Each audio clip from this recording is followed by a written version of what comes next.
Boa tarde, meu nome é Guilherme Vilas Boas, sejam muito bem-vindos a mais um evento aqui do mês da Ciência e Tecnologia, organizado e proposto pelo Ministério de Ciência, Tecnologia e Inovação. Nesse painel, nesse horário, iremos aqui falar um pouco sobre o projeto Providência, Inteligência Artificial para o Monitoramento da Biodiversidade. Por favor, não esqueçam de acessar o site da Semana Nacional de Ciência e Tecnologia através do endereço snct.mcti.gov.br e um pedido especial aos professores e coordenadores dos projetos. Não se esqueçam de cadastrar as atividades no site, tá bom? Então, dando prosseguimento ao nosso painel, o projeto Providência, que trabalha inteligência artificial para o monitoramento da biodiversidade, ele é também conhecido como Big Brother da floresta e utiliza tecnologia de ponta para detectar, identificar espécies e monitorar a fauna no bioma amazônico. Estou recebendo o pesquisador Emiliano Ramalho, que é doutor em Ecologia e Conservação pela Universidade da Flórida e hoje ocupa o cargo de diretor técnico científico do Instituto Mamirauá. O professor e pesquisador Emiliano Ramalho trabalha há mais de 15 anos estudando comportamento da onça-pintada e de outros mamíferos na floresta de várzea e terra-firma da Amazônia, dentre várias outras pesquisas correlacionadas. Professor, pesquisador Emiliano Ramalho, muito boa tarde, seja muito bem-vindo, é um prazer estar falando com o senhor. E, enfim, professor, o que o senhor pode nos falar um pouco sobre esse projeto, explicar um pouco também antes da dinâmica do Instituto Mamirauá?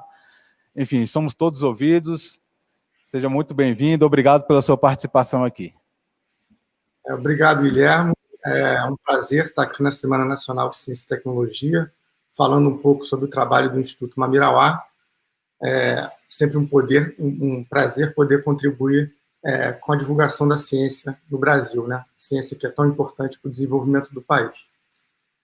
Vou falar hoje sobre o projeto Providence, como você falou, que é um projeto que usa inteligência artificial para ajudar no monitoramento das espécies da Amazônia, mas também dos outros biomas brasileiros. Antes de começar, eu vou falar um pouquinho sobre o Instituto Mamirauá, que eu acredito que não seja conhecido de grande parte das pessoas que está assistindo, mas que é um instituto muito importante, é um instituto de pesquisa vinculado ao Ministério da Ciência, Tecnologia e Inovações. É um instituto que é o único instituto de pesquisa na Amazônia Central, e é um instituto que tem uma história muito importante atrelada a uma quebra de paradigma na conservação no Brasil, porque surge junto com a primeira unidade de conservação e desenvolvimento sustentável do país, a Reserva Mamirauá. Então, o Instituto Mamirauá, ele surge já nessa conversa entre ciência e conhecimento tradicional, sempre buscando a conservação da biodiversidade, mas sempre pensando também na melhoria da qualidade de vida das pessoas. O projeto Providence, né, o nome em inglês, ele passa a ideia da gente poder cuidar da natureza e dos animais da natureza. Então, a gente criou uma forma de monitorar os animais que vivem embaixo da copa das florestas e a gente não consegue ver com as metodologias que a gente tem hoje. O projeto Providence, ele é uma parceria entre instituições brasileiras e internacionais e ele foi iniciado em 2016. Esse projeto ele passa muito pela história, assim, a história desse projeto comigo passa pela minha história de chegada no Amazonas.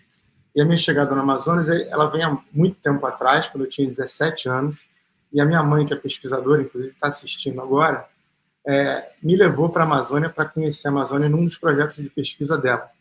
Foi aí que eu me apaixonei pela Amazônia, conheci a Reserva Mamirauá e resolvi ir para lá. Então, o trabalho começou cedo, quando eu era bastante jovem. Eu criei raízes na Amazônia há muito tempo atrás. E o projeto Providence, acho que é um pouco dessa evolução, dessa minha tentativa de ter métodos mais eficientes de conservar a biodiversidade, ter métodos que pudessem usar a ciência e ajudar na conservação dessa floresta que é tão importante. Como vocês têm visto, acho que diariamente na televisão, a Amazônia e outros biomas, como o Pantanal, têm sofrido muito com ações antrópicas, né, da nossa sociedade. E isso tem feito com que a gente perda grande parte de biomas importantes, assim como os animais que estão nesses ambientes. Isso aqui é uma modelagem que mostra um cenário possível em 2050 do que aconteceria com a Amazônia se a gente não cuidar dela, né? Se a gente continuar fazendo o que a gente está fazendo sem nenhuma limitação. E, basicamente, mostra que as únicas áreas que vão permanecer protegidas são as áreas que estão dentro de unidades de conservação. Ou seja, as espécies e a floresta estão desaparecendo de maneira muito rápida e os métodos que a gente tem para fazer monitoramento hoje ainda são limitados em relação ao monitoramento. O que a gente tem hoje são métodos bastante eficientes de monitorar a floresta através de imagens de satélite, ou seja, de cima, e instituições como o INPE, né, que tem metodologias muito eficientes, utilizadas em outros lugares do mundo também, reconhecidas mundialmente, conseguem fazer esse monitoramento de maneira muito efetiva. Não só detectando e verificando mudanças históricas, mas também detectando mudanças quase em tempo real que permitem que você vá lá e autue eventualmente infratores, pessoas que estão infringindo a lei e desmatando. Aqui é uma imagem do Xingu, e essa animação que eu vou mostrar mostra exatamente isso, mostra essa mudança que é muito clara e mostra também a eficiência de áreas protegidas, sejam elas terras indígenas ou áreas protegidas, na preservação da floresta em pé. Então a gente pode ver que a mudança é muito drástica em cerca de 30 anos, mas a floresta dentro permanece. O que essa metodologia, apesar de ser muito eficiente, ainda não consegue fazer é monitorar os animais que estão abaixo do dossel da floresta. Então, quando a gente olha uma floresta como essa imagem que vocês estão vendo aqui é uma imagem de várzea, exatamente onde está Mamirauá, a reserva Mamirauá. É uma floresta que alaga todos os anos, e se você olha acima do dossel, evidentemente, ela parece uma floresta muito bem preservada. E no caso de Mamirauá, de fato está. Mas o problema é que os animais que estão abaixo do dossel funcionam, são fundamentais para o funcionamento da floresta. Então, o monitoramento acima do dossel permite que você veja que a copa está intacta, mas não permite que você veja o que está acontecendo com os animais que estão abaixo do dossel da floresta. É como se a gente olhar um carro e ver o capô do carro e o carro está intacto, mas quando a gente vai ligar ele não funciona. Aí a gente abre o capô e está faltando uma peça no motor. Então, o monitoramento de cima olha o carro de fora, mas você precisa inspecionar o motor para saber se ele está funcionando. E essas metodologias ainda, elas existem algumas, mas ainda são muito deficientes, porque os animais são muito difíceis de detectar, como eu vou mostrar. Detectar é um jargão na biologia que a gente usa para dizer que a observação é difícil. Então, aqui está um animal que eu estou trabalhando já há mais de 15 anos na Amazônia, que é a onça pintada. É um predador de topo, né, e um animal que, como vocês sabem, é difícil de ver. Poucos lugares no mundo você consegue fazer observação de onça. No caso, no Pantanal, que tem alguns lugares que possibilitam esse tipo de visualização, e em Mamirauá, porque a gente tem os colares e porque elas têm um comportamento peculiar, que é de ficar em cima das árvores quando a floresta está alagada. Eu vou falar sobre isso, inclusive, no dia 30, se alguém tiver mais interesse sobre esse comportamento das onças, eu recomendo a palestra no dia 30. Mas eu gosto dessa imagem porque está todo mundo, eu imagino, vidrado aqui nessa onça que está repousando em cima da árvore, mas a onça, na verdade, essa aqui é um zoom. Se você olhar do lado esquerdo, no círculo vermelho, esse é o local onde está a onça. Então, ela está a 25 metros de altura, numa área alagada. Vocês podem ver que abaixo, na parte de baixo da imagem, ela é alagada. Ou seja, animais como a onça pintada, e na verdade praticamente todos os animais da floresta, são muito difíceis de se observar. Isso faz com que metodologias de observação de onça, de monitoramento de qualquer tipo de animal na floresta, sejam muito difíceis. Então, as informações chegam de maneira devagar e muitas dessas espécies a gente simplesmente não consegue observar. Então, aqui é uma armadilha fotográfica.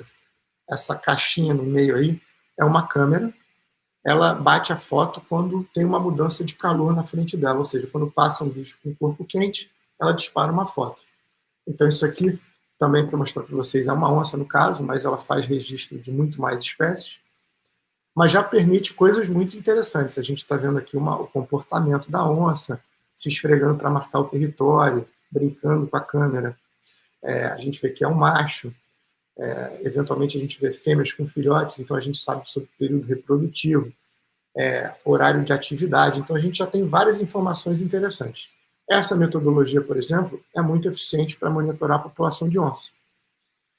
Mas, ao mesmo tempo, ela demanda uma capacidade técnica para instalação, para identificação das espécies, para tratamento dos dados, para análise dos dados, que demanda uma alta capacitação. Ou seja, poucas pessoas conseguem fazer e, para fazer, demora muito tempo. Então, as respostas são muito lentas e são muito lentas para o cenário que a gente está vendo atualmente, onde a perda de espécies e a perda da floresta é muito grande. Então, a gente precisaria de métodos mais eficientes que detectassem mais espécies e dessem respostas de maneira mais rápida. A gente também precisa de métodos que sejam mais fáceis do ponto de vista que deem resultados mais rápidos, porque as pessoas que estão envolvidas nas unidades de conservação, os servidores que estão tomando conta das unidades, são sobrecarregados porque, em geral, precisam cobrir áreas gigantescas e fazer diversas atividades, como de conversar com comunidades, fazer relatórios, monitorar, fazer parcerias com pesquisa. Então, elas não têm tempo para fazer esse tipo de atividade tão importante que é o monitoramento da biodiversidade. Então, a gente precisa de metodologias mais eficientes nesse sentido. As metodologias que eu mostrei também, acima do Dacel, por exemplo, também não detecta pessoas que estão realizando atividades ilegais dentro da floresta e nas unidades de conservação, tanto dentro e fora das unidades de conservação. Então, metodologias que permitam essa detecção e ajudem a fiscalização também são importantes. Então, pensando nesse contexto todo, nós começamos a pensar como seria uma tecnologia ideal que pudesse ajudar a gente a ser parte da solução desse problema de monitoramento e de dar respostas mais rápidas para o governo, para a gente poder ter ações de conservação mais eficientes. Então, a gente pensou numa tecnologia, esse aqui é um esquema básico da tecnologia, que faz as seguintes funções. Ela tira a foto da mesma forma como eu mostrei para vocês, a armadilha fotográfica faz, mas ela vai muito além. E aí ela vai além usando inteligência artificial. O que é inteligência artificial nesse caso? A gente treina um computador que está dentro do equipamento, né? A gente treina ele com umas imagens que a gente já registrou. Então, a gente tem várias fotos de armadilha fotográfica, a gente mostra para ele 1000 fotos de onça, por exemplo, e fala, isso aqui é uma onça. Então, ele começa a entender como é que é uma onça. E, a partir daí, ele fica treinado e, quando aparece uma onça na frente dele, ele consegue identificar. Ele aprende, como a gente aprende ao longo da vida, como é o latido de um cachorro, como é a forma de um gato, é a mesma coisa que a gente faz com o computador que está dentro do equipamento. Então, essa é a inteligência artificial do equipamento. Mas esse equipamento ele vai muito além. Ele não só é inteligente do ponto de vista de identificar as imagens, mas ele também tem um ouvido muito bom, que são os microfones, e ele identifica também as espécies pelo som. Então, da mesma forma como a gente treina ele com as imagens, a gente treina também com o som. Então, a gente mostra o som, o cantar de um sabiá, e fala, isso aqui é um cantar de um sabiá. E bota isso dentro do computador, ele passa a entender o que é, então, toda vez que um sabiá cantar, ele vai conseguir classificar. E o equipamento vai além também. Essa parte da tecnologia nasceu com o nosso parceiro da Espanha, que eu vou falar no final, e ele consegue classificar, inclusive, as espécies que vivem dentro da água. Então, por exemplo, o boto cor-de-rosa, o boto tucuxi, quando eles vocalizam dentro da água, isso é captado pelos microfones e a gente consegue detectar eles também. Então, por que isso é importante e chega naquela tentativa de solução que eu estava falando para vocês? Porque uma vez que o equipamento detecta e classifica, então ele já pulou um monte de etapa aí que a gente teria que fazer manualmente. ele detectou a espécie, ele classificou, falou o que é, ele detectou a hora, o local que aquele animal foi detectado, e aí ele pega essa informação e envia automaticamente, no caso aqui representado por um satélite, ele envia esse dado remotamente, esse dado chega no computador, já é organizado e é automaticamente analisado. Então, eu automaticamente vou ter os índices de diversidade. Então, nesse caso aqui, por exemplo, ele teria 3 espécies detectadas, um tucuxi, uma onça e um sabiá. Então, esses índices vão ser calculados automaticamente, porque eles vão chegar quase em tempo real e são calculados automaticamente. Então, o tempo de resposta que a gente tem é muito mais rápido. Por exemplo, um sistema desse, numa área do Pantanal agora, detectaria de maneira quase instantânea a mudança de diversidade, que é o que hoje os biólogos no Pantanal estão fazendo de maneira manual, indo, percorrendo as áreas, vendo quais animais estão mortos, quais estão vivos. Então, estão fazendo hoje manualmente. Então, com um sistema desse, a gente teria essas respostas de maneira automatizada, que é como funciona hoje o sistema com satélites para cobertura vegetal. A gente teria para a biodiversidade que está abaixo da floresta, né? Está abaixo do bacio da floresta.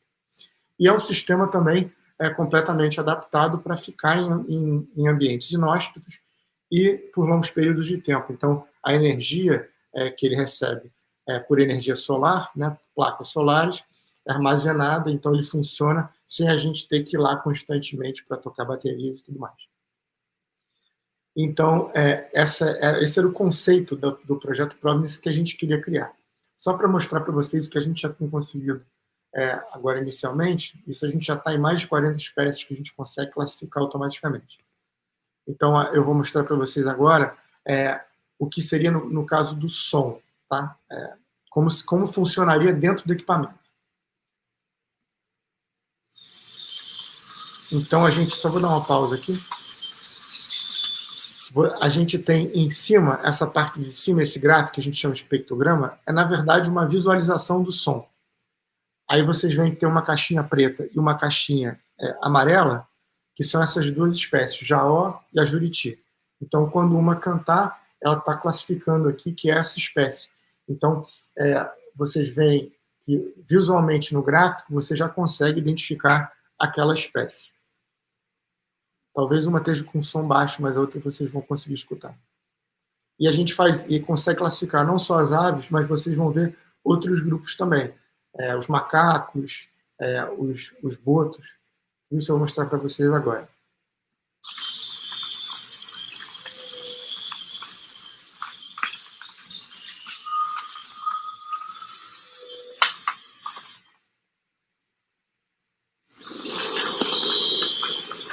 Esse é um saimiri, macaco de cheiro, como chama, nó.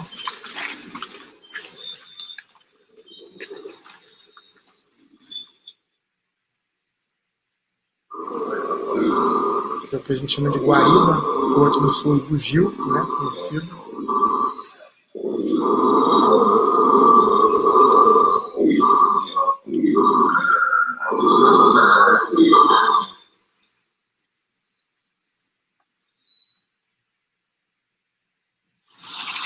E aqui são os botos, o fio cor-de-rosa. Esse assovio que vocês estão escutando é a forma que eles comunicam.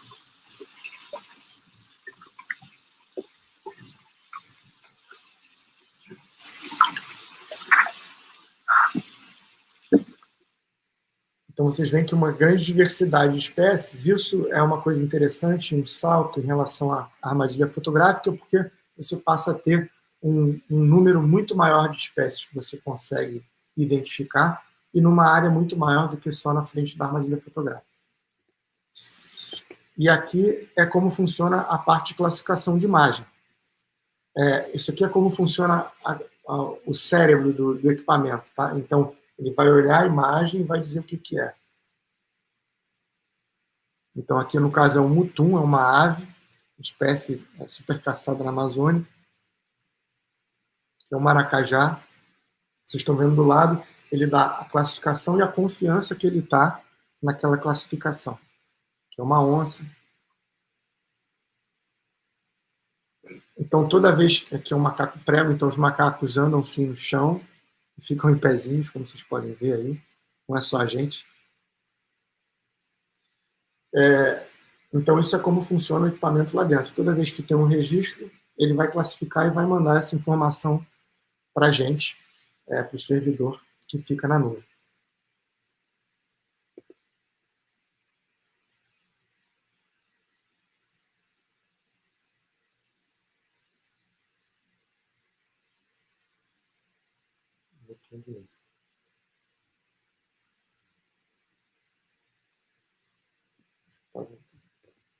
Bom, e aí onde a gente quer chegar? A nossa ideia é que essa tecnologia não seja só a tecnologia, o equipamento em si que eu mostrei.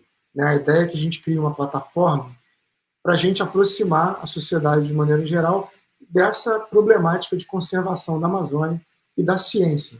Então, a gente quer criar uma plataforma onde as pessoas possam acompanhar essa mudança, mas também que elas possam conhecer os animais, como é o canto das aves, como é a vocalização das onças, aonde elas estão na floresta, e possa ser usado para ciência, mas também para educação, e para o público de maneira geral, que possa acompanhar o que está acontecendo e de maneira rápida, né?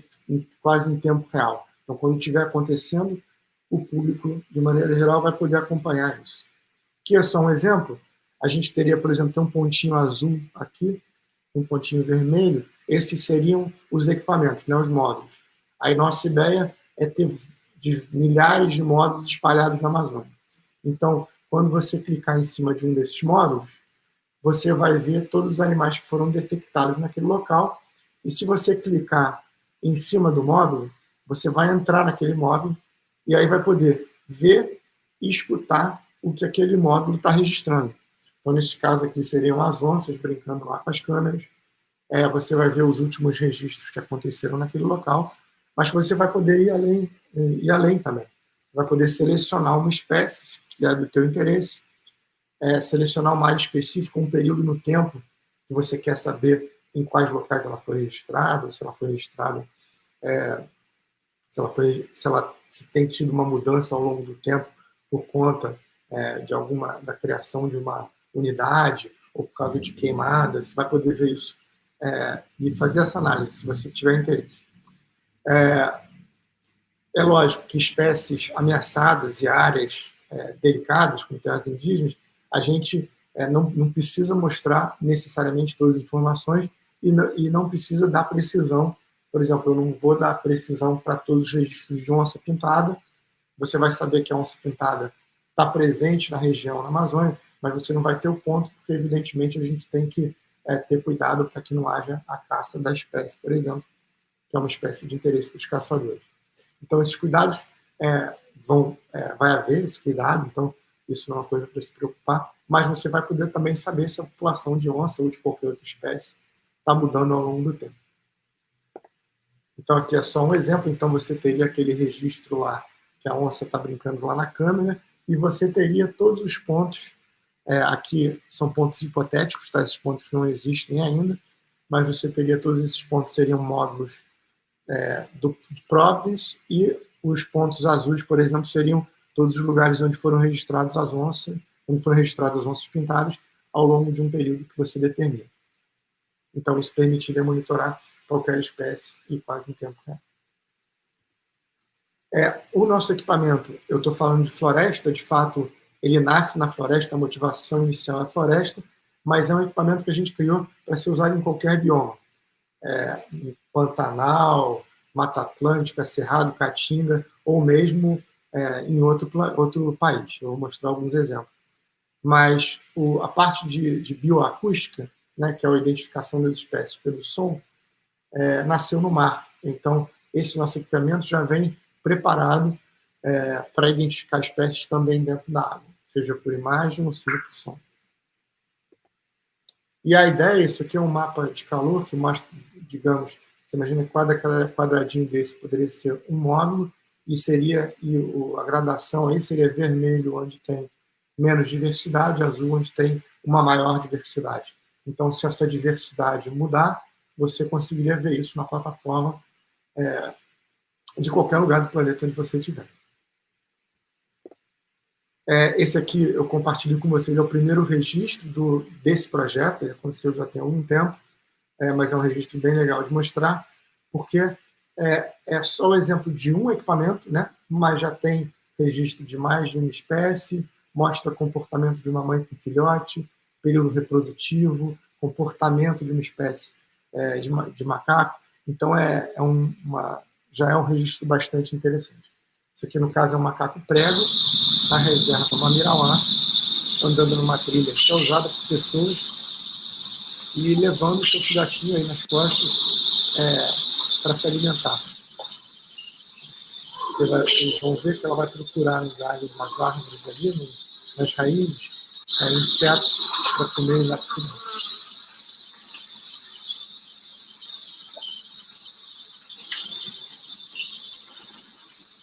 Vocês vão ver também que a câmera vai mexer, na verdade é outro macaco que está atrás, aqui mexendo no caminho.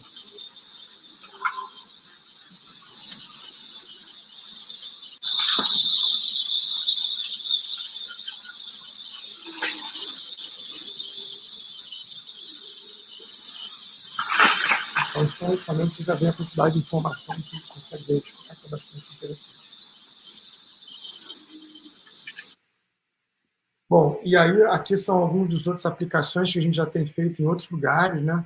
Aqui na esquerda, vocês estão vendo no mar, então o equipamento já é usado, no caso, no Mediterrâneo, inclusive a tecnologia foi criada para evitar a colisão de cetáceos com navios no mar Mediterrâneo. No meio, vocês estão vendo um equipamento sendo utilizado para detectar elefantes e evitar a colisão de elefantes com trens na Índia. E do lado direito, vocês estão vendo já o equipamento em Mamirauá. Essa é a primeira versão do equipamento. Hoje ele já é metade desse tamanho que vocês estão vendo aí. Esse projeto ele é uma parceria inicial entre o Instituto Mamirauá, The Sense of Silence Foundation, que é uma instituição espanhola, a CSIRO australiana, a Universidade Federal do Amazonas, e conta com o apoio da Fundação Godwin Betty Moore, americana. Com isso, eu termino a apresentação. Espero que vocês tenham gostado. Deixo aí meu contato, se alguém quiser saber mais sobre o projeto, e abro para perguntas. Obrigado. Professor, muito obrigado. Brilhante exposição, brilhante explanação, extremamente didática, extremamente assim, ilustrativa também. Acredito que não só eu, como vários vários indivíduos, várias pessoas do nosso público têm enriquecido ainda mais o conhecimento sobre a questão de monitoramento, de observação, conservação, e um pouco também sobre tecnologia artificial, inteligência artificial aplicado à conservação e ao monitoramento das espécies amazônicas, né? Professor, a título de curiosidade, quantas câmeras ou pontos de observação estão hoje em atividade no Instituto Mamirauá e cobrindo aproximadamente qual extensão, se você tiver esses dados para nos passar? Então, nesse momento, a gente tem uma área pequena, porque a gente estava numa primeira fase do projeto, onde a gente estava fazendo uma prova de conceito, que é mostrar que a tecnologia é possível. Então, a gente tem 10 câmeras em Mamirauá, numa área pequena, de cerca de 30 quilômetros, 40 quilômetros quadrados. A gente já está numa segunda fase do projeto, a gente ia implementar ele em outras partes da Amazônia, só que, infelizmente, por conta da pandemia da Covid-19, a gente foi impedido de entrar nas áreas que a gente ia fazer as instalações. Então, nesse momento, a gente está com um atraso de quase um ano do projeto, a gente tem mais 20 equipamentos para instalar, mas a gente ainda não conseguiu instalar eles por conta disso. Um dos nossos participantes aqui, Natan, destacou que isso é uma tecnologia totalmente brasileira, né? Algo a se louvar, né? nessa situação, né? E também, ao mesmo tempo, tenho a lamentar que no momento atual, somente 30 quilômetros quadrados dentro da floresta amazônica está sendo alcançado pelo projeto, né? Então, a tecnologia é uma parceria, como eu falei, né? É uma parceria, isso é importante que seja dito, é uma parceria internacional que é muito interessante, eu acho, para a gente, para a ciência brasileira. mas demonstra também a importância do investimento, né, em ciência no Brasil e o protagonismo que instituições brasileiras podem ter em tecnologias de ponta, como a que eu estou descrevendo aqui, né? E isso é muito mérito também do investimento feito em ciência e tecnologia ao longo de todos esses anos e atualmente.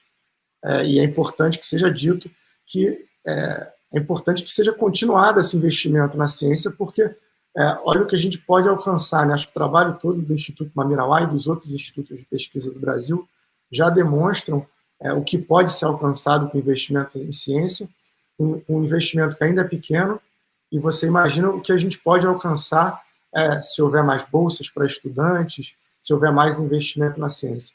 Assim, de fato, a gente tem cientistas de ponta no Brasil, tem estudantes que são excelentes e pode fazer ciência em qualquer lugar do Brasil, inclusive na Amazônia Central, inclusive com tecnologia que a gente nem pensa quando a gente pensa em Amazônia. Mas sim é possível se houver investimento. Certo. Um dos pontos que também chamou bastante atenção na sua explanação é a economia de tempo e recursos com a aplicação de tal tecnologia, né, para você obter dados em tempo real do que está se passando tanto nas reservas, né, tanto nos espaços legais de conservação, quanto em outros espaços, sobretudo por meio de ações antrópicas que têm um impacto imediato. O senhor fez a correlação agora com o que ocorreu no Pantanal nas últimas semanas, em que vários pesquisadores, biólogos, etc., têm feito, né, o tipo de observação e coleta de dados de maneira manual, quando com a aplicação dessa tecnologia, isso poderia ser feito de maneira muito mais rápida, simples, e onde, imagino, a busca por soluções também poderia ocorrer de maneira muito mais imediata e eficaz. O senhor poderia comentar sobre isso? O trabalho que estão fazendo é fantástico, entendeu? O que essa tecnologia também não é solução para tudo. A gente ainda precisa de pessoas no chão fazendo esse trabalho árduo que o pessoal está fazendo, principalmente agora no Pantanal.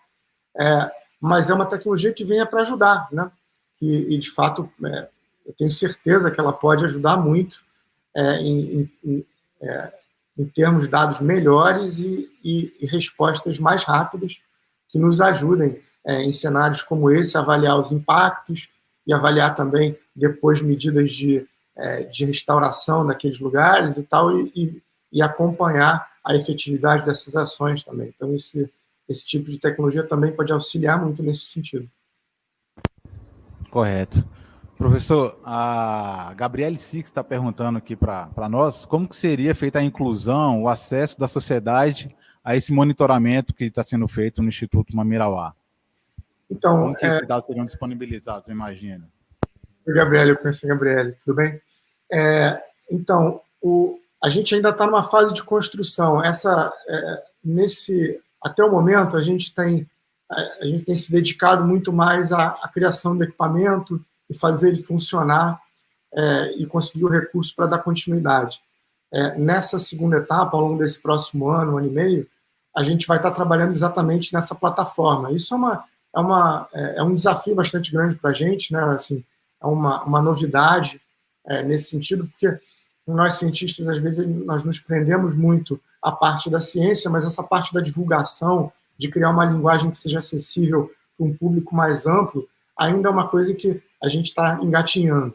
Então, mas ao mesmo tempo sabemos da importância e o Instituto Mamirauá tem plena ciência disso e tem muito interesse de começar a aprender e de conseguir divulgar de maneira mais efetiva para um público maior.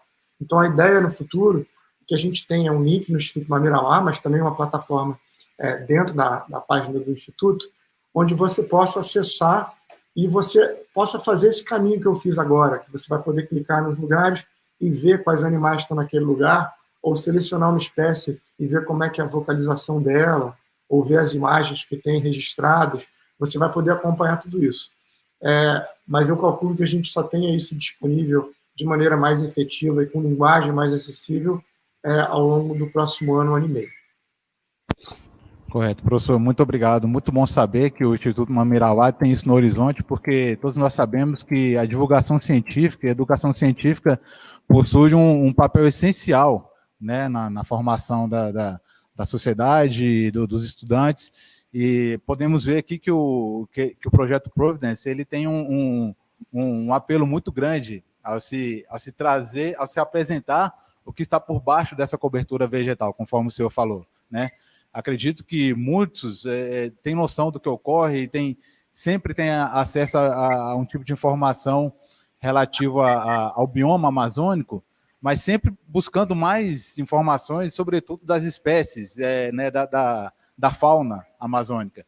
E o Instituto Mamirauá aproxima, né, o projeto Providence aproxima, de certa forma, o público, tende a aproximar o público, não só dos pesquisadores, como no futuro não muito distante, o público leigo também, né, desses dados que são mais que importantes para se ter um pouco mais de conhecimento e enfim, trazer mais perto cada um a Amazônia, tão pouco conhecida por tantos brasileiros.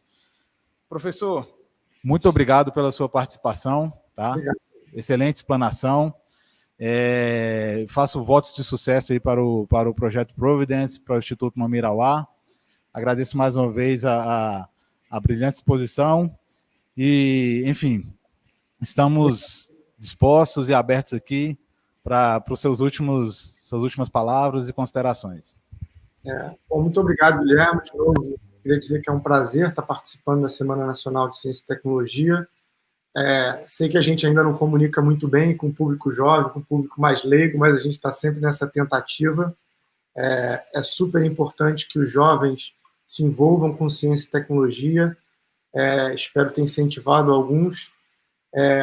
O Instituto Mamirauá também está de portas abertas. Nós temos vários jovens pesquisadores hoje que vão ser pesquisadores brilhantes e quem tiver interessado em ciência, quem tiver também interessado em trabalhar com conservação na Amazônia, entre em contato conosco. Vamos ter o maior prazer de receber vocês e, eventualmente, treinar para vocês serem os futuros pesquisadores aqui do Brasil e representarem o país mundo afora. Ok, muito obrigado, professor. Até a próxima.